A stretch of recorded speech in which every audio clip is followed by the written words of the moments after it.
It's a light, bro. Yes, guys, welcome back to the Cannon Podcast. Thank you so much for being here. Happy Monday.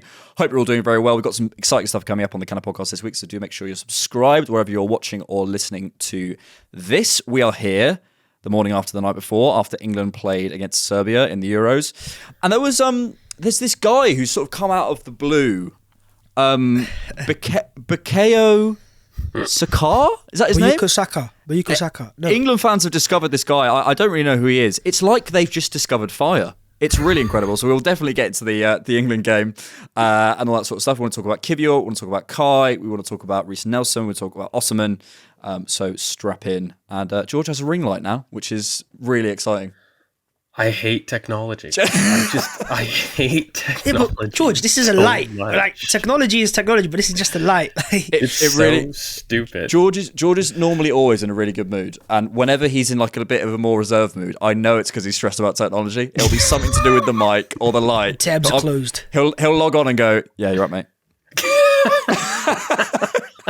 And it's normally because he needs to sort his mic out or something. The robots are taking over. Bless him. Bless him. Honestly. So I am shocked, George. Maybe I shouldn't be, that you do watch the England games. Is that something you've always done? Well, I watch the Euros if I can. I didn't just isolate England, but yeah, no, I've always I love the Euros. So and I have like a little bit of a kinship with the Euros specifically more than the World Cup because of course Greece won it. So and I was there when they won it. So no way. Yeah. I was at the final. Yeah. Like I wasn't at the stadium or anything, but I was in Crete, in Greece at the time when they had won. Amazing. Just madness. So I think the Euros, there's something special about the Euros. I think I liken it to like, you know, when like a party is built up to be like the biggest thing in the world, it's never going to be as good as you think it's going to be. Yeah. But when it's like a spontaneous night out, it always ends up being the more fun nights. And I feel like the Euros is that to the World Cup. Like the World Cup's meant to be this thing. And unless, like, you know, Mbappe and Messi in the final happens, it's never going to get there. But the Euros always just, like, entertains. I love the it. Commentators. I don't know. It's just, like, the entire vibe, the way they present it, the feeling, even around, like, because in the UK, you know, the Euros is happening in Germany, but you can still feel it around the UK walking around. And then, you know, it's a shame that we have to watch England play at times because it's so boring. Oh, my God. Well, also, like, you know what I think, too? I talked about this on Twitter as well. And it was... I think this Euros, or at least this major tournament, finally is a return of the big sides dominating again. Because if you guys remember, like the last World Cup, it was filled with upsets. You know, I think there was a lot of teams in transition. But at this point, have a run through your favorites for just a second. Portugal, stacked team, could definitely go far. France and England, we know what their potential is. Italy looked good. Germany looked great. Spain looked good. So I think that, and I kind of said on X, did this Euros sneak up on people in terms of quality? I mean, I don't think that the Netherlands performed as well as they could in their first game, but have a look at that 11. It's serious quality. It's not as though that we're talking about teams that are in transition as much.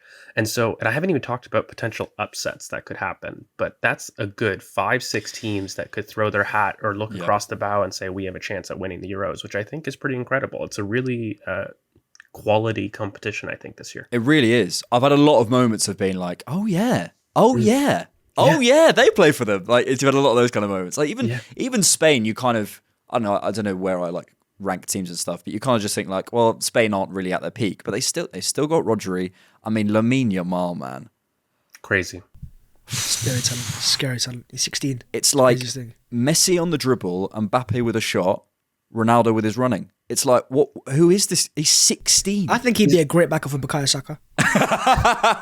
just put that out. Just throw it out there, I mean. But unfortunately, as you mentioned, Bhavs, we did have to watch England play against Serbia. We'll come to the whole people discovering fire and Bukayo Saka at the same time debate in a second. Okay, here's my thing with it. I've always felt, and Bhavs, I'll come to you first.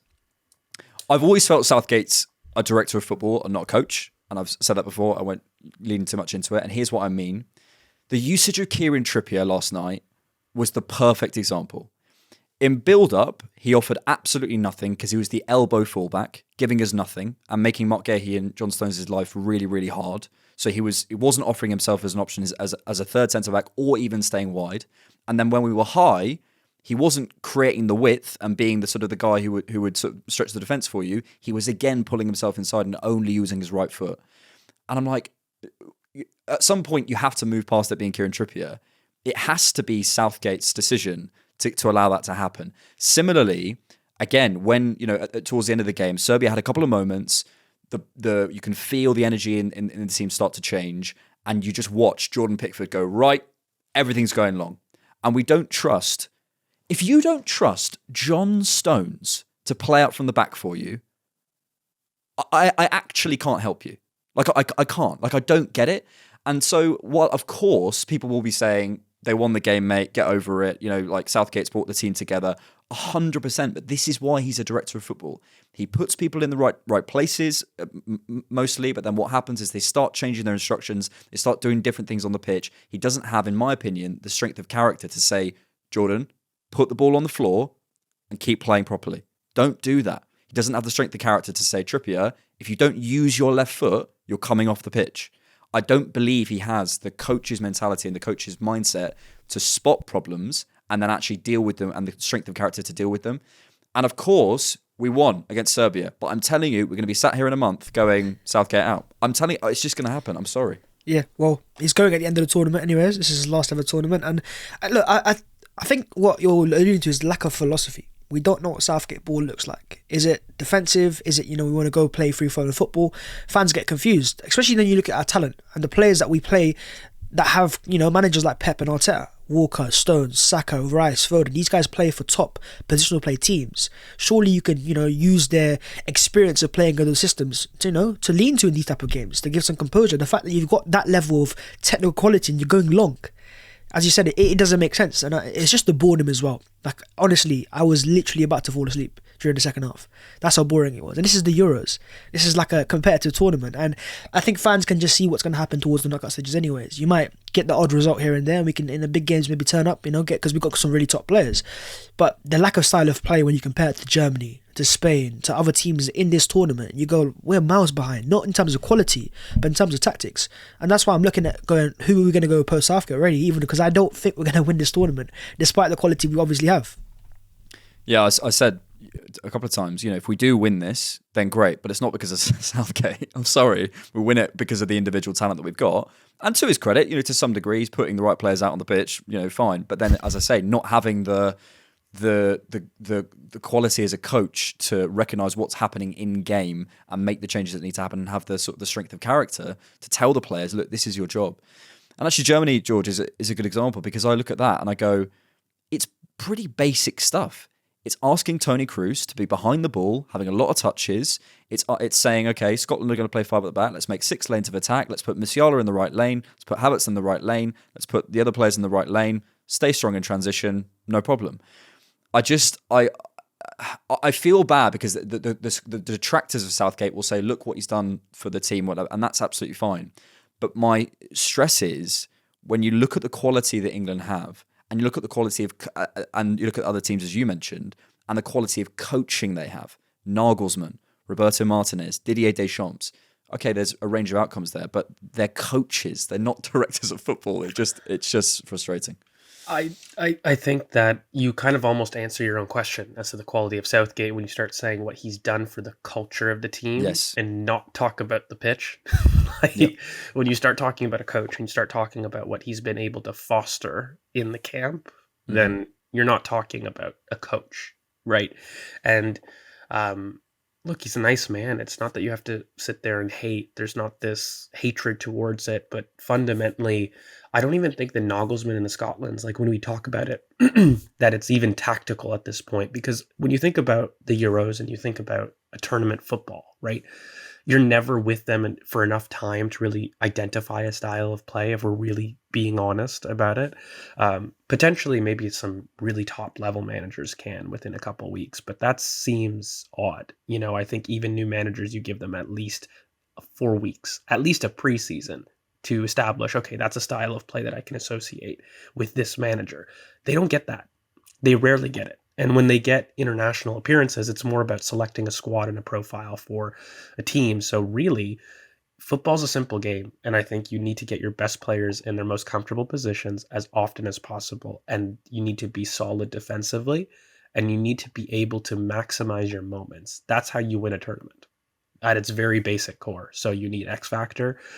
I think every team has got an X factor moment. You need to have a very solid back line as well, which I actually don't think England have at this tournament. This is why I really think, despite you guys having probably one of the better offensive talents, I think, in the competition, and a group of offensive talents, I think that your defensive talents, which by the way are self-inflicted, are going to be the thing that kind of weighs you down. You know, I look at other teams and I feel more confident in their ability to defend leads. I feel more confident in their ability to put players in positions that matter. You know, I think we should have a conversation about Trent. I don't like him inside a block, back to goal receiving. I like him arriving into midfield zones and seeing the pitch and having the freedom to do what he needs to do. But I don't like his effectiveness receiving in a block. Phil Foden, I think, is a tactical eyesore. There's a reason he doesn't play well in this role. It's not entirely Phil Foden's fault.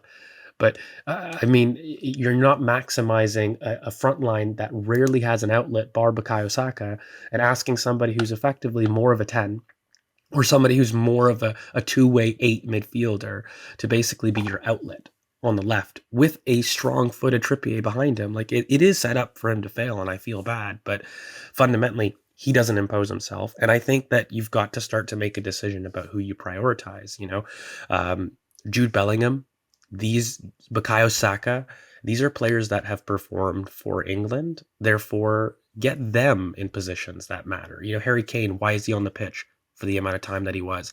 Why wasn't Ivan Toney given as a different option to kind of hold the ball up, go behind a little bit? Especially when Saka went off. And that was my... Yeah, sorry, Karen, continue.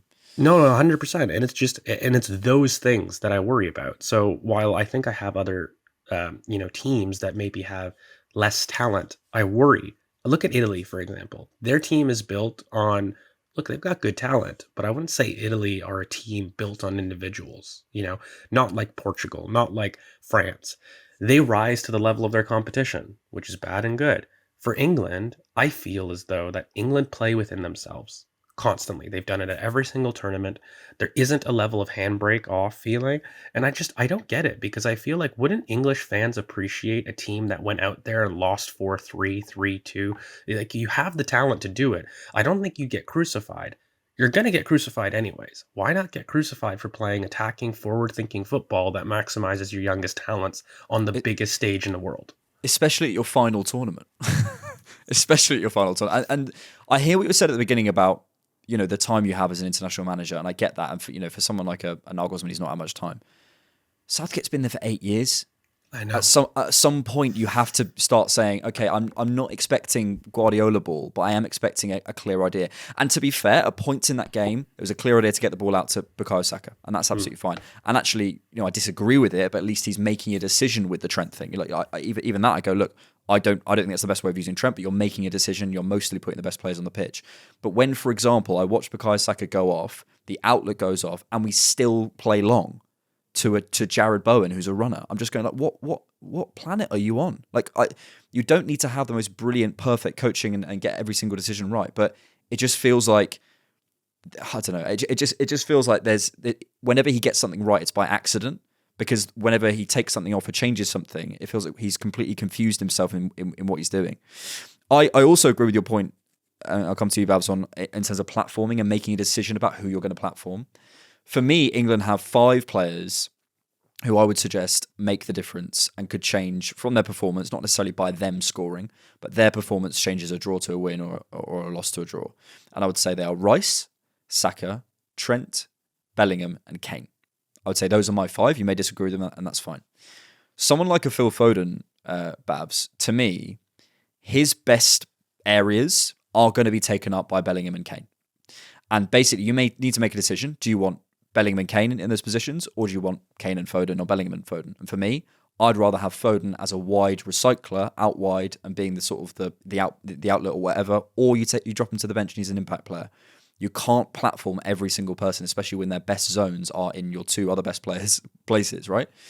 And then for me, the problem was with Southgate, and this is my issue, not only did he again bring Phil Foden in to clog those zones. He doesn't have the strength of character to say, Phil, go and stand on the wing. Stop pulling yourself into the half space and clogging up those zones. I can't platform you, but if you want to play, you're going to have to do a job for me, and that's retaining width and allowing then Trippier to come inside, because the whole side of that pitch collapsed. So I don't know, who would you platform, I guess, is maybe a good question. I mean, you've mentioned the players that you platform straight away. The obvious one is Jude Bellingham. You know, you look at that performance yesterday and the arrogance he plays with. It is very Thierry Henry-esque in terms of, like, he knows he's better than the rest. He's got the physique, he's got the ability, and he's just a different gravy. And you can see the arrogance he was playing on yesterday, knocking into that player. You know, I love that. So that's the player you platform straight away. Harry Kane's another one, of course, because you know his quality. You know, we've seen it for so many years, the experience he's got, the fact that he's won Golden Boots tournaments as well, and the fact that he's entering his peak of his powers right now. So you platform him straight away. Bukayo Saka's another one, that top goal scorer for England. You have to put him there. He always delivers for his country, even in the big moments as well. So that's a player that he's earned your trust and you platform as well. But in terms of Foden, you're right, his errors are taken over, so then you got to be bold and saying, look, have I got another player on the bench that is actually suited to what I need, which is the width on the left hand side? And there's players. Anthony Gordon's a natural left winger, so why don't you, even in the second half when Foden's not really playing at his best, try him on, bring him on. If Gordon comes on, has a good second half, you know, maybe he can start into the first team. But I feel like we're forcing Foden into the team right now. And I do feel sorry for him at times, because yesterday the entire team was built towards benefiting the right-hand side, not the left-hand side. And so when Foden gets stick on line, I think it's because the fact that he's not been platformed correctly. It's not the fact that he's a poor player, because we've seen him play for Man City when he's utilised properly, and he's a fantastic player. So I'm looking at Southgate now going, look, there's players off the bench. I mean, the fact that Rashford's not in the squad as well kind of annoys me, because I think he would have been perfect on the left-hand side. But look, if he's not there, you've got Anthony Gordon and other players like that. Give him a go, even if it's not from the start. But the point is, I want to see you become more proactive. If you're reacting in games right now, then come to the knockout stages when it's too late. We've seen it in the final. You know, we took the lead. I was at that game. It was crazy. And then from that moment, he just sat back and hoped for the best. And we've got too many good players to be doing that. And that's my concern, is the inability. George mentioned it earlier. Watching that Harry Kane performance, you try and platform Harry Kane, but by 65 minutes, it wasn't working. So, you know, change it. And you take off Saka. If only we had Ivan Toney on the bench, stuff. You know, if only you had Anthony Gordon off the bench, like, if only we had these options. Yeah. But look, I don't want to spend this entire episode slagging off Southgate. I think it's an ongoing discussion, and I'm sure we'll come back to it at some point. But the England fans, and Alan Shearer specifically, seem to have just discovered Bukayo Saka. That is I believe his 27th goal or assist in 24 starts for England. George, it's difficult, isn't it, to know how much is coming from our perspective as Arsenal fans, being in these kind of online communities as Arsenal fans as we are, and knowing what that is. I think some degree of it we see sort of bleeding to the mainstream. Is this a case of maybe a tournament where everyone kind of wakes up to what Saka is doing? And is that fair? Because I feel like sometimes we get caught in these areas as Arsenal fans where we're like, we know how good Saka is, but ultimately, can I tell you with genuine authority just how good Anthony Gordon is? No, because I've watched him a bit for Newcastle. I've watched him in the games he's played for us. I can't sit here and give you a brilliant player profile breakdown of Anthony Gordon because I don't watch him enough. So I think as Arsenal fans, sometimes I feel like that is that sense of like, you know, oh, finally everyone's caught on.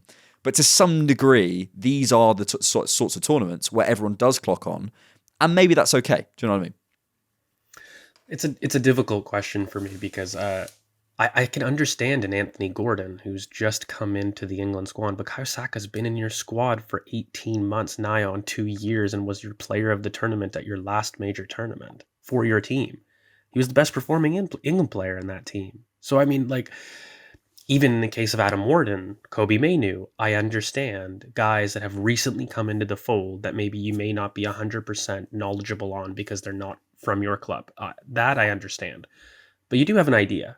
And Bukayo Saka has been on the world stage for, you know, over 4 to 5 years at this point. And the only frustration I have, I don't want to get into a drawn-out debate that we've already addressed on the podcast, but I mean, the crap that Saka gets broadly in media is just ridiculous. I mean, it's a surprise that Bukayo Saka is performing for England. Really? It's a surprise that the guy with 34 goals and assists last season was going to be productive and give you output. Really? It was a surprise that the guy that has been continuously injured and despite playing through injury is still going to be your most influential attacker despite doing it for the last 2 years for your shirt. Really? Like there's a part of me that like, okay, I'm an Arsenal fan, I'm biased, no problem. But, objectively speaking, who has been England's best performer in the last 18 months? The last tournament. Who stepped up? It was Bukayo Saka. So there's a part of me that just has no sympathy for anybody that's willing to be a donut, I believe is the word that you guys use, and not talk about what quality is. Donut. Yeah, because Bav's just talking about the player, because he's just so good, man. He's so good. And I think Tim Stillman made this point, which I think is a really good one. Part of the reason I think people maybe a Cockney on this. I think there's loads and loads of reasons, and some of them perhaps we understand. Part of it is he's so effective, like he's so good at what he does and so simple at what he does that I think there's not, he's not doing stepovers. He's not doing, he's not necessarily the sort of the quickest player. I actually think one of the litmus tests for whether you've actually watched Saka is whether you think he's quick or not. It's just always an interesting thing. Where like, yeah, Saka's so quick. Well, that's not what makes Saka good. Obviously, he has pace, but that's, he's so effective in terms of his output, in terms of every single action feels so secure, so straightforward. So Mikel Arteta. It's so Mikel Arteta. Look, I feel like what it is Bukayo, also a sense of unexpected. Did anyone expect him, come the last Euros, to be England's started right winger for the next two tournaments? Not really. He was put in as a left back, even from the pundit side, Whereas Foden, Bellingham and co, they've been put in that category since they were like 16, 17. These guys are going to be the future stars. Saka was unexpected. He was like 26th man for the tournament, came in last minute, had a solid season for Arsenal and then broke into the team. But when I ask other fans of why is it now that Saka's getting his flowers, they go because Arsenal fans are annoying.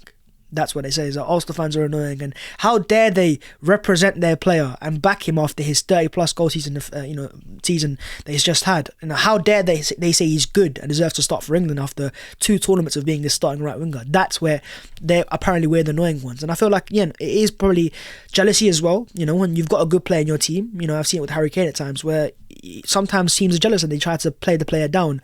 And the fact that you've got Chelsea, obviously, with Cole Palmer come recently, they want to put their player forwards as well. But it's a lot of tribalism. A lot of, fans don't want to give Arsenal some level of credit for a player they've produced from the academy that, now is a superstar. Because also no one expected it. No one expected him to be a right winger for England. Because when he came through, he was a left back. And they're kind of annoyed that, we didn't see this guy coming. We didn't see the light with this guy. We don't want to be called wrong now. Yeah, well, Chelsea needed another left-footed right winger, so maybe they could look at him. Exactly. But I think I think that's kind of the online thing. I always take that with a slight pinch of salt. But I think the mainstream outlets and pundits and sort of, let's call them legacy media, for want of a better phrase. Yeah.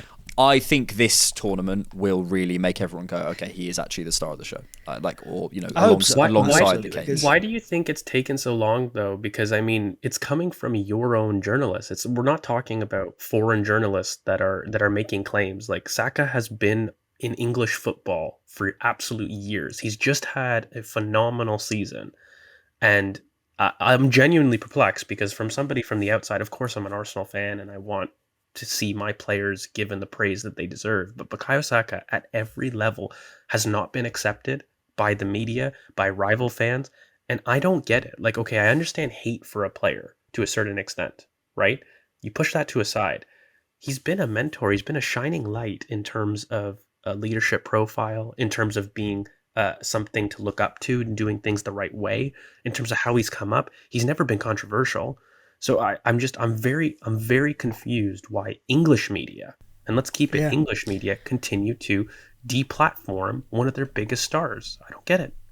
It's a massive, I'd say, technical bias, or not technical bias, but what's the word? Aesthetic bias. Technical aesthetic biase. Yeah. Aesthetic bias, that's what it is. You look at the players that English fans rate, English media rate, the players that have flashy skills or they look smooth on the ball, i.e. Phil Foden, i.e. Jude Bellingham. And also when you're a winger, you're expected to be technical and skillful and aesthetically pleasing. And Saka's not, right? He's not as, compared to other wide forwards, maybe like Lamine Yamal.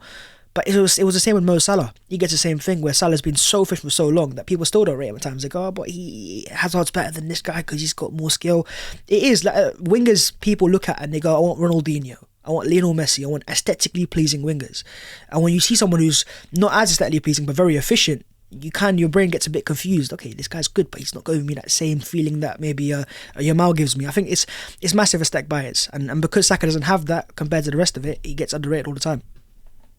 I also think what you said, Baz, about sort of the way he came up. Phil Foden was kind of the jewel in the crown of the City Academy. Of course, Arsenal was that. Saka was that, but he was also there at a time when Arsenal weren't very good.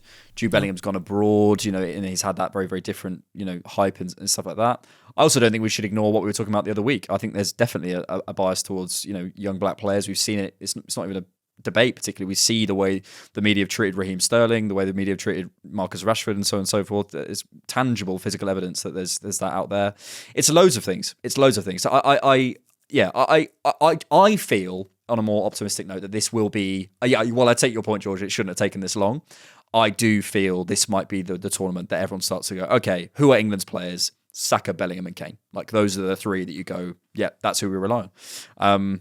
But we'll see. We also had the performance of Jakob Kivior yesterday, and I'm rarely controversial on X. Apparently, this is controversial what I said, but I tweeted about Kivior, and I want to read it out, and I want to get your guys' take on it, because I was watching him, and it kind of brought up some concerns for me. Did either of you watch the game? Not that the game's not particularly relevant. Flashes of it. I don't watch. Yeah, the game's not particularly relevant. Actually, I will say Kivior looked really good. By the way, he looked really, really good.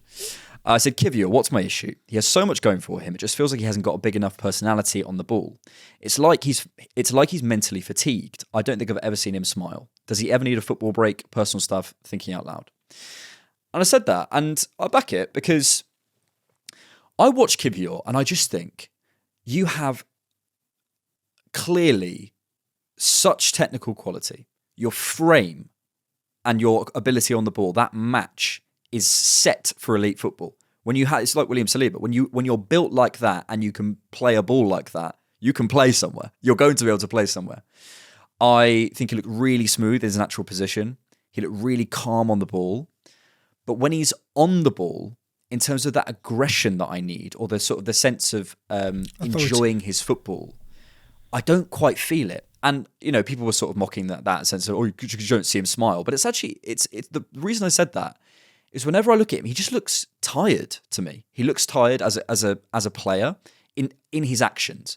The personal off-field stuff, I don't care, and that's not what I'm commenting on. Kivior can live his own life. He could be a shy character. He can go out all the time. It doesn't bother me. What I care about is the football, and what I feel is that shyness that we all sense that he might have activates him or deactivates him on the ball, and I think he makes very safe decisions on the ball. That was my sense. And it just sort of made me feel, I don't know, it made me feel like sort of opening that question out on the pod and going like, where do we see Kivior this season? George, I'll come to you first. There's a couple things with this. I mean, he hasn't established himself on the biggest stage. And he plays for Arsenal, but he's not established. And so anything that he does, by the way, and he's also playing for a coach that, let's just call it what it is. I mean, Mikel Arteta doesn't give trust and depth players brilliantly. I mean, it's definitely a difficult situation. Depth players know that they have to play out of their skin, and even if they do, they may not get a look in the next time.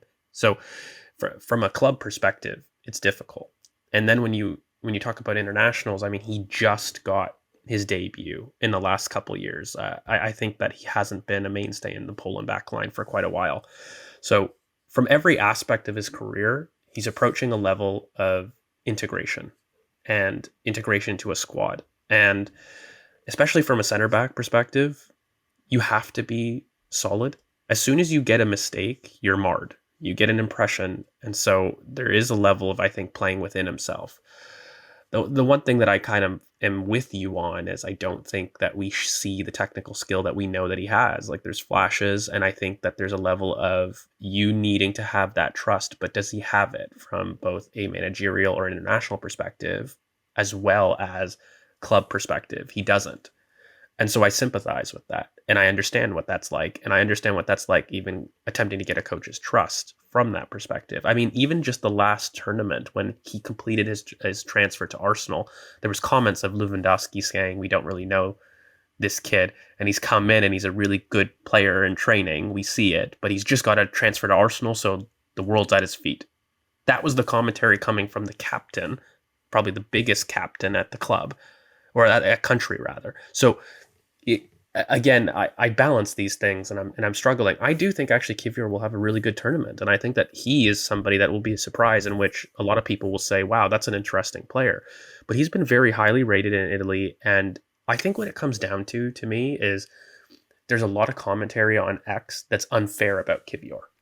So people want to defend that, and that's one aspect. And then I look at him from a pure technical perspective, a footballing perspective, and I say, okay, from an Arsenal perspective, is your talent good enough to get rid of Gabriel?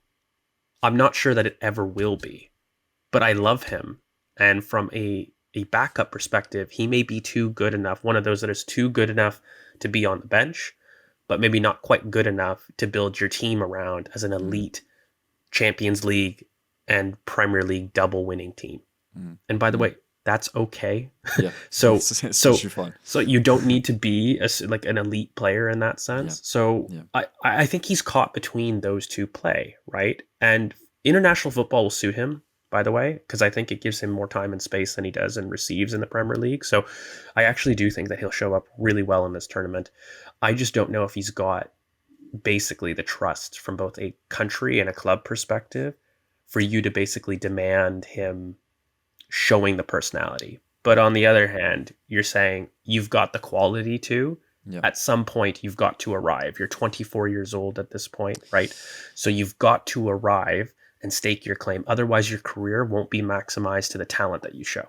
So I see both sides in that aspect. Yeah. Personally, I see more of a reason why he's shy and reserved. But I don't think that you're totally wrong in terms of demanding him to show the talent that he has, because I think he's got it. Yeah, and it's the on-ball personality part that I really, I get, you want to establish yourself and you want to do all those things. I'm just looking at his numbers in terms of how many games he's played. I was just looking through, and he's played 38 games for Arsenal. He played 43 games for Spezia. Slovakia 2022.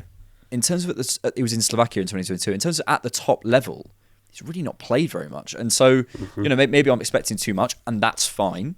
But then let's adjust our expectations. What do we expect from Jakub Kiwior? Because is that a squad role that we need to be looking at? And I was chatting about this with Clive Palmer from Arsenal Vision, and he brought up Ake, and he said, look at Ake needed time to develop, and I said that's fine, but Nathan Ake was Bournemouth's best player for 3 seasons in the Premier League before he came to Man City. I understand the sort of development thing, but you need minutes to develop. He arrived, Ake. And he arrived. So my question maybe to you, Bhavs, is how do we develop Kiwior? How do we give him? Because I think I would say we all believe in the talent. I don't think anyone sat here saying this is a bum of a player. It's just about how you get the best out of him, what you do. And my feeling, the more I think about it, is I think he needs a loan, maybe even a new contract and a two-year loan, to give him some time, get him some more minutes at the top level, give him that opportunity to really show himself, be able to make mistakes, not feel like his place is at sort of risk, and show us the personality that we hope he has, on the ball. Your thoughts on that? I agree to an extent, but as we've said, he's one of those players who's in a very weird space where he's too good to be on the bench, but not quite good enough to displace Gabriel. If you loan him out, the issue is there'll be more teams that want to sign him. And that's not really a problem if you want to move him on and make profit, which you could easily do. Even right now, you're hearing reports that Juventus like him and other teams in Serie A like Kiwior as a player. If you send him out on loan to a club, I think that would be similar. I think there'll be a lot of interest to sign him as well. I think that's the fear maybe for Arsenal, is they want to keep him because you see the quality, and if they feel like if they do loan him out, it opens the possibility of him looking for a move away. But I feel like if he wants to start for Arsenal as a left centre back, he's going to take more to displace Gabriel, because Gabriel is not too much older. I think he's 26 maybe, and Kiwior's 24. So if you want to break into that team, you're going to have to show us something that Gabriel doesn't offer Arsenal. And maybe it comes from opportunity. Sometimes it's a bit of luck. A player gets injured, gets suspended, a player comes in, and then you go, okay, this is the player for the future. But at Arsenal, I think minutes is one thing, and we can see him a left back. But if reports are be true, and we do sign a left back anyways, that might limit him that side as well. So is he willing to stay at Arsenal as a backup player? Because he will be for now, at the future at least. And so a loan seems most logical, but it depends on where you loan him out to. Is it another Premier League side? Is it like Saliba went to Ligue 1 and see how it works out there? Because we've seen it work for Arsenal's favour. Saliba is the best example. We loaned him out a couple of years, back-to-back loans, and he came back to Arsenal a much better ready-made player. But also, I think as Arsenal fans, we must realise we don't have as many opportunities now, or as many weak points in our defence to be trialling out new players. When you've got the best centre-back partnership in the league, it's going to be very hard to break into that. So if Kivior can't, I'm not looking at him going, "Oh, you're awful." Nah, I'm going, "You're very good," but we're very good as well. Absolutely, and in no way this is slagging off Kivior in terms of the talent. I think he's brilliant, and to not displace Gabriel is no it's no failure. Like it's it's completely understandable. The question is what to do with him. And George, I mean, this is kind of maybe a discussion about the sort of the mentality of the club and where we're going and stuff. I'm actually writing a video about this for the Different Knock at the minute and trying to work out the best way of putting it, because there is a part of me that feels there is a bit of a disconnect at the minute between how we're approaching some situations with the likes of, let's say, Emil Smith-Rowe and Fabio Vieira and Jakub Kivior. Feels like a lot of time for these players. They're getting a lot of minutes. And again, you could go, is Arteta giving them the opportunities or whatever, but in the end, they're not getting the minutes that they need. And there feels like there's a sentiment to sort of, these guys have got talent, give them time, etc., etc. But it feels like the clubs that we're trying to compete with, not that we need to do that straight away, maybe wouldn't be giving them the time that we're giving them. I don't know. So I just wonder whether, in our case, with Kivior right now, as we sit here, as we try to become, in that sort of tier one of elite clubs, is it maybe a new contract, show him that we believe in the talent, but then also give him some time at a top club? Kiviors are interesting, right? Because I think every club has their level of talent. I want to see how you do, even at the top level, right? And fundamentally, he just hasn't had the time for us to make a conclusive effort on if he's learning. Say he's not ready. Is he learned enough? And I mean, we've seen that in other players. I mean, look at Eddie Nketiah's treatment with Arsenal and Arteta in general. I mean, that wasn't a player that came in that was absolutely ready and that we built time and we actually built a brilliant asset out of. So, I mean, I don't doubt that could happen with Kivior. The trouble that I've got with it is I think that Kivior is probably, of the defensive depth options, the last player I'm looking to sell. But still on the list of, I can see you leaving in 2 years. And it's not because I don't doubt the talent, and it's not because I don't think that actually he could be a brilliant depth piece. It's because I think he's too talented for that role, but I don't think he's good enough for me to say you're going to be a starter. And I think that at the Madrid level, at the City level, when you've won multiple titles, because by the way, we're talking about an Arsenal that haven't won yet. So I don't think we can be as firm on Kivior, for example. No, absolutely. I think we can be as firm on Zinchenko. I think we can be as firm on Reece Nelson, on Eddie Nketiah. Absolutely. That's the level of depth that you can be firm at in trying to reach a title. But let's say you're at the City and the Madrid level. Are they keeping Kivior beyond 2 to 3 years? Well, no, I think they're signing Luka, even though they've got, somebody that's a starting center back, even though they've got Valverde, Bellingham, they're signing that Euro guy. They sign Arda Güler. Yeah, I mean, they do those things. So I think Arsenal, like we're battling this urge to want to be Madrid, and I know that got a lot of turmoil online, but I'm sorry, that's my standards. Like that's what I want to see us become. Not that we are, or that's quality. I'm not saying that we should emulate them, but I want to see us reach that level of sporting success and ruthlessness. That's what I want to reach. And to do that, we might need a trophy. We might need a couple years. And so look, Kivior is not somebody that I believe that the Arsenal squad want to lose, because like you said, Bhavs, he's got quality. And fundamentally, I actually don't believe that we've got a replacement in the squad. Like if we were to buy a Kivior replacement, it would be somebody like a Jarrell Hato. It would be somebody that's equivalently more expensive than him. And do we have the funds? So that's a different question. But I'm with you in the sense of trying to establish our standards within the squad. And perhaps we're moving towards a model with more turnover. I'm just going to make this last point. I said it in the group chat, on Twitter before. And I said, listen, I think Arsenal fans need to start to get much more comfortable with this idea that squad depth will be a massive turnover, a continuous turnover, and not to be upset at it. It doesn't mean it's a bad thing or it's a mistake. You've reached the point of now winning titles. It means that the players that you buy are in the top 5% of people that you believe could give you an advantage. You then want to sell that to create opportunities to buy the next thing, because a squad change is a continuous evolution. And by the way, you're not switching your starters. When a team evolves, for me, a winning team, a title winning team, they don't evolve by removing the pillars that made them the title winning team. they add to it. And those additions don't have a long shelf life. They have a really short half-life. So I just think that we need to be a little bit more cognizant as fans that maybe our players and the players that we see in the squad, and I mean the squad, not the starting 11, may see more turnover than what we're comfortable with seeing. I agree. Yeah, and just to return quickly, I'm completely in alliance with you. The idea that, we see the Madrids and Bayerns and whatever's down the road. Does that mean we have to act like them now? Not necessarily, but I think we should keep it in mind. Just that sense of, I think Nketiah is a perfect example. Maybe Nketiah, if you're chasing top 4, is a player you go, oh, maybe. But now this is the time to sell him, because that's what happens. You have to raise the levels. So, look, we have to look at each case as it comes. We've also had some news this week on that about Reiss Nelson. David Ornstein tweeted out that Reiss Nelson informs Arsenal he wants to assess options for potential transfer this summer. Arsenal rejected approaches in January and would want around 20 million, including add-ons, if decide to sell. Crystal Palace, Fulham, Nottingham Forest FC, struggle with that one, and West Ham United FC among the 24-year-old wingers suitors. Not a bad collection of clubs. Yeah, I mean, like, if we could have designed sort of the Ornstein tweet about Reiss Nelson that drops at the beginning of the summer, I think we would have all gone about 20 million, and Palace, Fulham, and so on are interested. Yep. Yeah, it just shows the quality of player Reiss Nelson actually is as well, Yep. And why I feel like at times at Arsenal he's been undervalued by Mikel in certain games where, we need pace and he's got it. Bring him off the bench at times, a bit more trust. But those teams do not surprise me. Let's not forget the last year when he was available on a free transfer, Brighton wanted him, and Brighton's recruitment, as we've seen, is normally very top. So to see those clubs after him, for me, it's exactly what I want, because when you demand £20 million from clubs in the Premier League, you're most likely going to get it as well. Especially for a player that's English as well, and who's 24, 25, still not entering his peak, not had many minutes either, so he's fresh. Yeah, I think that's perfect. And I think we can get that £20 million as well. Maybe some add-ons, maybe a future sell-on clause as well, because he's a player that, let's not forget, we talk about Saka being the star of the academy. He actually wasn't. When Nelson came through under the late Wenger days, Nelson was the star, playing as a wing back, in a back 5, and he was the player coming through the academy with all the skills. Him and Sancho were compared at the time.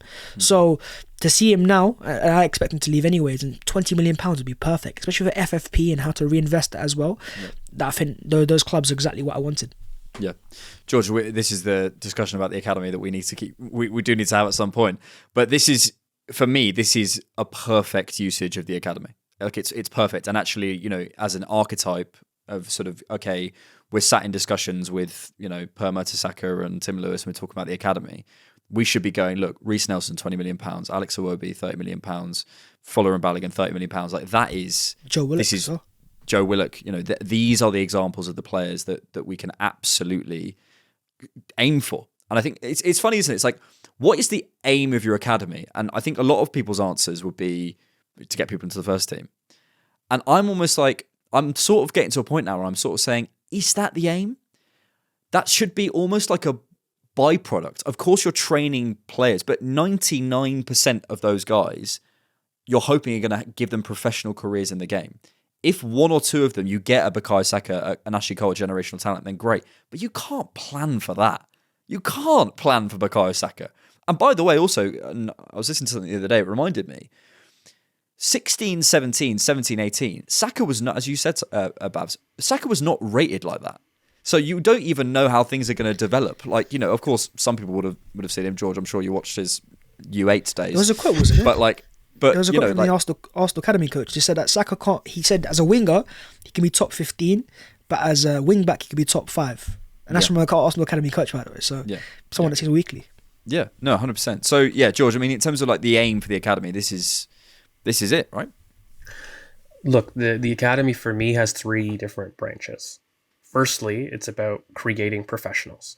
That comes from both a coaching perspective. Look at Dan Michichi, look at Kevin Betsy, us recruiting coaches that go on to do at the top level. It's not just a player perspective. I think it's creating careers, professional careers.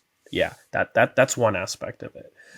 Number 2 is kind of creating a release valve for the first team. We do want it to contribute to the first team. It's not that it doesn't happen. We don't have to be binary about it. Absolutely, the purpose of an academy is to serve the first team. But serve the first team has a dual meaning to me. It's not just playing minutes.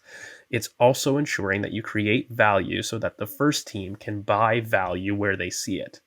And, that comes from sales like this. And by the way, in an era with profit and sustainability actually being enforced, the idea of pure profit being generated from the academy becomes a massive deal. It becomes a huge impact on a club's ability to maximize their budget and maximize the value. For example, I hate to keep going into this because we will create a pod on this because I've had so many arguments on it, but Okonkwo, Carl Hein, Mario Cozier-Dewberry, Ruel Walters, all going for free, not good enough. Amari Hutchinson getting the £20 million for Chelsea is not good enough for me when we absolutely could have created a loan and given him that opportunity and received that money. Reece Nelson, by the way, £20 million, phenomenal. You've come in, you've had cameos, you've gone on loan, and by the way, you've created a career in the Premier League. That's a success. That is an resounding success. Balogun, Willock, these are all examples of resounding successes. And by the way, they're also examples of a class that was very successful. It's not common. Joe Willock, Reece Nelson, Bukayo Saka. Of course, they're not the exact same age, all of these players, Eddie and Nketiah, but they were all within the same class growing up together and playing. So, I mean, there is a level of luck that when you get such a profitable class, no doubt. But from an Arsenal perspective, mate, our use of Ainsley Maitland-Niles, we should have got more value for that player. He played in the Premier League and we didn't do it. So, look, if I'm being really nitpicky, I think Reece Nelson's more of a £25 million player. But look, 20 million, you're splitting hairs at that point, right? Like, that's good value. And that represents a success from an academy perspective that you've been able to get that. We need to do that more often. We need to do that with other players more often. Charlie Patino is another one. Eddie and Nketiah, let's look at that price. Let's see what we can get. If we can generate for ourselves 60 million of pure profit this window from selling players like Charlie Patino, Eddie and Nketiah, Reece Nelson, that represents a massive benefit to Arsenal's ability to go out there and really push the boat to get the marquee. Because we're at a point in time right now, we haven't won and we need to win. And we need to win soon. I'm very cognizant. A lot of my conversations, people see I am argumentative, but people see my insistence on quality and marquees as something of maybe a lost patience, but that's because I feel I'm seeing a boat that's slowly leaving, and I don't know how much longer Arsenal can sit there with objective ingenuity and not being trying to lie about process and say we really should be winning. I'm seeing that boat. It's not gone. Doesn't mean next year you have a title or else it's done, but we are reaching a point now of having challenged for 2 years. Can you really go another 2 years of challenging again in terms of making that a successful team? You're going to struggle. And we're approaching the point, by the way, of Bukayo Saka, William Saliba, approaching the renewal point in their contracts next year. They've got 2 years left on their contract. And if you're them, okay, and you've been on a team that is challenged but hasn't won for 4 years, you're going to start to question your decisions. And I'm wary of that. I'm wary of maximizing the talent we have. So that includes having your academy fuel your ability to create change in the market, just as much as it does having them contribute to actual change on the pitch. I think that's a dual role. I fully back the marquee thing. I just think, like, you should never do things just to send a message. Yeah. But equally, the message that it would send to go and do it, I think would be extremely valuable. As in, if that's the only reason you're buying someone, don't do that. But to be clear, if we went and got a Leao for 120 million, if we could do that, or an Osimhen or whatever, which we'll come to in a second, for whatever the price is, if that's the right buy, the message that also sends to your William Salibas, your Bukayo Sakas, your Declan Rices, it's important. It's Martin Odegaard even. It's really important. What's exciting is at the minute we feel like almost the premier destination in some ways in Europe. It really does feel like that. Let me tell you now, that will not last. We're going to be sat here on this podcast in a year, 2 years, I don't know when it's going to be, but we'll be sat here and Arsenal will no longer be the premier destination. We'll be having conversations about William Saliba's contract. We're having conversations about Saka's contract. We'll be saying, okay, if we don't win, whatever, and we'll look back at this summer, I'm pretty sure if we don't go and do that and say we should have gone and got the marquees, even just to make the idea that this isn't a sort of never-ending thing. Because I feel, Bhavs, like we've I feel certainly I've been very, very patient with this project. Things like sales, right? I've been like, look, until you're in a position of strength, as I keep saying, you can't assess that too hard. That player can stay around because we're still building whatever. I'm accepting of that because we're still building the cup competitions. When we went out, I wasn't. You can go back and watch the instant reactions. I wasn't that bothered. But that's all because, and it's all contingent on the idea that we're going somewhere, that we are going to get there. So the worry about it being now isn't the concern. Yeah, I don't really have a question. I just want to know what your thoughts on what me and George are saying. Yeah. No, listen. That will happen if we don't win. That's the massive disclaimer is if we don't win. And I expect us to win. I expect us to win titles. But even when you win titles, you could lose your star players. You look at prime Manchester United and Sir Alex Ferguson. They had the best player in the world, Cristiano Ronaldo. They just, I think, won the Champions League. And Ronaldo's the one to go to Real Madrid. So Real Madrid are always going to have that aura about them. That when they come in for a player really badly, it's going to be hard to keep your players. But I feel like if we can sustain success and win major honours, compete for titles, win a Champions League as well, the likes of Saliba and Saka are people that love London. They love the environment at Arsenal. I'm sure they'd want to stay unless we're not winning. So that's where we have to show ambition. And to be fair, we are. You look at the last summer, the fact that we finished second behind City and you go and have Declan Rice, Kai Havertz, Jurriën Timber. This is where, when you see some people compare Arsenal now to maybe Poch's Spurs in terms of points and that type of challenge for a title, the difference is Arsenal spend money. And that's why I'm actually confident that we can go and sign marquee players that I say that are available. You look at Rafael Leao, for example. You compare him to Declan Rice and maybe even Victor Osimhen. Those players were and are available. If you paid a certain amount, you get him. With Rafael Leao, he's a player you have to force to leave because he's just under contract. I think last season he's going to cost well above 110, 20, 30 million pounds. But you're right, marquee signings not just for fans to get excited, but for players. Think about your Bukayo Saka. You're going, look, we've just signed Rafael Leao. That's exciting. And that excitement it gives around the club, the fantasy it creates with fans going, like, we are serious. I think transfers are the best ways to send a message as well at times because it shows that we are serious. And that's why last summer, when you signed Declan Rice, it was the best example. So I feel like it's important, but you have to look at the market opportunities as well. And I don't feel like right now Leao is an opportunity we can actually go and get. So you have to go and find someone, maybe, from Napoli instead. Look, I think the one thing that I want to make clear about the next step is I've had these debates with people and I'm trying to establish how do people feel we beat Pep. I really think that's actually really fundamentally my question that I answer. If you want to beat Pep when he leaves, then I can understand a window in which you're okay with having prospects to round out the squad and complete it. If that's your answer, then I understand it. I don't agree with it, but I understand it. If your goal is to beat Pep next year, I don't agree that you get over the line and winning those margins, which, by the way, people call them margins, but actually there's pretty much a chasm. Beating Pep is not normal. Beating Pep and Pep teams are not normal things to do. And you don't do that when your team is one of the youngest competitors of Pep, by the way. Look at the people that have beaten Pep and their average squad age. I'd urge people to go and see it. This Arsenal team would be well and above the youngest team to have done it, by the way. It's like prime Madrid. Look at the managers, Conte and Klopp. Exactly. So I do push back on the idea that in order to beat Pep, we need to recruit more youth when your team is already youthful. I really think this needs to be the window of prime age, lads. It needs to be between 23 to 26 are the recruits. And they need to be of people that carry weight, carry gravity.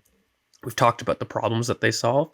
I can't wait to talk about Victor Osimhen because I think not that it has to be him, but the idea that you debate between Sesko and Victor Osimhen, I think is an analogy that talks about what I'm talking about. Do you go prospect or do you go marquee? So names that hold weight, age 23 to 26. Sounds like you want to keep Nketiah. Good stuff. We had, listen, it's good news, so it's reliable. To be fair, there's a little bit of something here. So Rai Sport journalist Ciro Venerato, who also called David Ospina to Napoli first, I believe I'm correct in saying, said, Arsenal will make an attempt to sign Victor Osimhen in the next few days. However, it will be a lower sum than his £130 million release clause. £130 million release clause. Napoli will have to evaluate the pros and cons of the offer for Osimhen, who dreams of playing in the Premier League. Bhavs, sorry to shut you out slightly, but this is George's boy. If your view of Osimhen, George, is kind of, I've heard of him. He's kind of, he sounds like one of the players that, might be out there. What's your pitch to someone to say that this is what you go and spend 130 million euros on, or if you're going to do that? Sounds like Arsenal are going to offer 75 million to start off with. Sure. I don't care on the value point. I can understand why people are hesitant. But let me ask you a question. What is 100 million pounds worth to you? To me, it's to solve Arsenal's last standing tactical problem, the mid-block, and to give Arsenal a level of box presence that they haven't had for years. Those are the two weaknesses that this current Arsenal team has in terms of maximizing their potential. Do we need more defenders? I'd like aspects, but I can't make a logical argument that Arsenal are lacking defensively. Do Arsenal lack in midfield? Okay, there's opportunities to say that between the lines, maybe we aren't as brave. Will you be as brave when you've got an outlet like Osimhen that you can go early and long to, and is probably the best aerial presence in the league immediately? I think David Raya is willing to go longer a lot sooner. I think in terms of Arsenal taking the next step, what is that worth to beat Pep? I don't think it's 50 million pounds. I don't think it's 75 million pounds. I think it's a 100 million pound player. So from that perspective, absolutely. I could go on in terms of looking at the tactics about how much of a fit he is. This strikes me so much as the Declan Rice versus the Caicedo debate, in which people are now discrediting the technical ability of Victor Osimhen. But from, I think, a perspective of also just looking at the links made, it's not even just the Rai Sport journalist that you talked about. Kiss Kiss Napoli then followed up immediately 15 minutes later in terms of saying that I know what a name exactly, but every corner I made this argument kind of in a group chat, as I normally do, at every level of Italian media. He has a job as well, which is crazy. I know it's crazy, but at every level of Italian media, from Sky Sports and DiMarzio, from Gazzetta to Roma to Il Tempo, every single journalist is saying the same thing. Are we really going to discount an entire country's reporting of there being no link, no smoke? I don't know if I can really get on that board. Yes, and I also think, just because this is a good point, I also think all the English journalists or journalists who tweet in English, let's say, or talk in English and whatever, I actually trust them less than the local journalists this summer, increasingly. I think I used to trust the guys who sort of, we knew a bit more. Obviously, when it gets closer to being done, then you want to look for the Fabrizios and the David Ornsteins. But with how secretive the club are being, and how secretive I know the club are being with various people that I talk to, I wouldn't be surprised if almost every link either comes out of nowhere, or do you remember when there was that, I think his name was like Pedro Sepulveda, who dropped the Vieira? Fabio Vieira news, and he was the only one who called it because he was the only one who's close enough to it to be able to call it. I think local journos this summer, we might, because normally you go, local news, whatever. No, I think those might be the ones who you go, okay. Which makes sense to me because Arsenal have been incredibly secretive, by the way. And I apply the same logic to Andre Onana. I think that there is smoke. Do I think that we are 100%? Sorry, Amadou. I always do that. Please, God, no. But, I do think that there's smoke to these links. But look, on Osimhen, I can't convince people that he's going to be the technical dream that you want him to be. And that's really what you want him to be. That you don't want him for any other reason, and you believe that technically he's not going to suit Arsenal. But again, I find it difficult when we've had previous links. Victor Osimhen isn't a name that we've just seen this summer. He's gone to Colney in 2021. It's been a long-standing interest. It's not been something that Mikel doesn't like. So you can't say that. And then from a perspective of him solving our biggest problems, I really push back, and I don't know why people, I probably put the question to you guys, why people don't like him. I don't know. I think it's an AFCON reason, and I think it's recency bias. I think often what happens is names, for example, next summer, Desiree Doué will be in the mud. I think what happens is names just come out, they hang around for too long, they're almost like the flies get attracted to them because they've been out in the sun for too long, and then everyone goes, they're not very good. And I will always say, choose your problems with players. Choose your problems. Please choose your problems. And what are your problems with Victor Osimhen? Oh, he had a bad AFCON. Okay. Like, what? Fine. Like, what? Bhavs, numbers-wise, where are we at with Osimhen? So, 17 goals last year in all comps, 15 in the league, 22 starts. Which was supposedly a bad season for Napoli, right? Bad season. Year before, he had 26 goals in the league, 31 all comps, only 2 of which were penalties. You know, the year before, 14 non-penalty goals in 27 appearances. Consistent goals. You know, since signing, I think Napoli's every year's averaged over 10 league goals anyways. And they've been consistent in terms of goal scoring. So I feel like, yeah, it is just watching him play for AFCON and seeing him miss chances and fans go, whoa, he misses chances. Oh my God, can't be having that. This is what it is, though. It's like, and let's forget, you know, Twitter, whatever. Like, it's all over the media. It's you know, when you talk over a player, you talk over. If we went and signed Osimhen, we can't do a podcast. We can't do a podcast for an hour talking about Osimhen and not talk about the potential concerns. That's going to happen. But what happens is you talk about the potential concerns and people go, I don't want it. Okay, that's fine. Who do you want? Because they're going to have concerns too. So choose your concerns. And if your concern is he had a bad AFCON or he had a bit of a down season when Napoli, I think, had the biggest drop-off they've ever had, or like some kind of mad... No European football. Mad stats about you. Also, this is the best time to sign Osimhen. They have just missed out on complete European football. They're in 10th place. And he's got a release clause, which you could probably get down now. You know, maybe in normal years with Napoli and Champions League, you have to pay the release clause. But now that he's not even playing in the Champions League, this is the best time to go and sign him. My concerns are less finishing, more availability. I think even last year he missed maybe 10 games with injury again. And he's always had that consistent injury problem, which I'm like, look, if I'm going to spend £100 million, I want availability like I get with Declan Rice. You know, someone that I won't expect to get injured in the latter parts of the season and miss a major game because I don't want that excuse to be there. That's my real concern with Osimhen that I've always had and I always will have. But then you compare him to other players that fans want, and I did a video recently on another channel talking about players Arsenal sign, and the striker everyone else named wasn't Osimhen. It was Alexander Isak, you know, but he's also got a similar concern about injuries. So I don't think there is a striker on the market that's always fair, always available, but takes every single chance, scores 30 goals a season, all non-penalty, and that exists. Everyone wants them. Everyone wants them. And they play in the top 5 league. Yeah, exactly. I don't want to hear about your five. I don't want to hear about your five. I don't want to hear about your 5-a-side strikers. Yeah, exactly. I'm just looking this up just to make sure I'm not spreading disinformation, but I'm pretty sure. Yeah, so the issues this year for Isak were groin injuries. Yeah, and he's had fairly consistent injuries. From what I know, to the same muscle group. They're all like he'll fracture his nose and then he'll do his calf and then he'll hurt his arm and like that's still a problem, by the way. But did you guys not see that video as well? The video, he went live on Instagram, arguing with Nigerian fans. I don't know if you've seen that, where like he basically went off a tangent. And I was thinking, like, if imagine that ever happened at Arsenal and he's just having got a Mikel Arteta, and he had like someone grab his phone and just take it off and go, look, listen, mate, this is not what you want.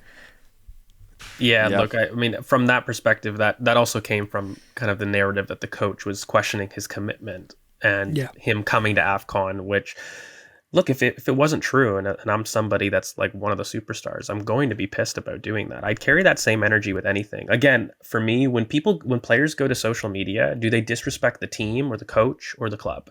That's what I'm concerned with.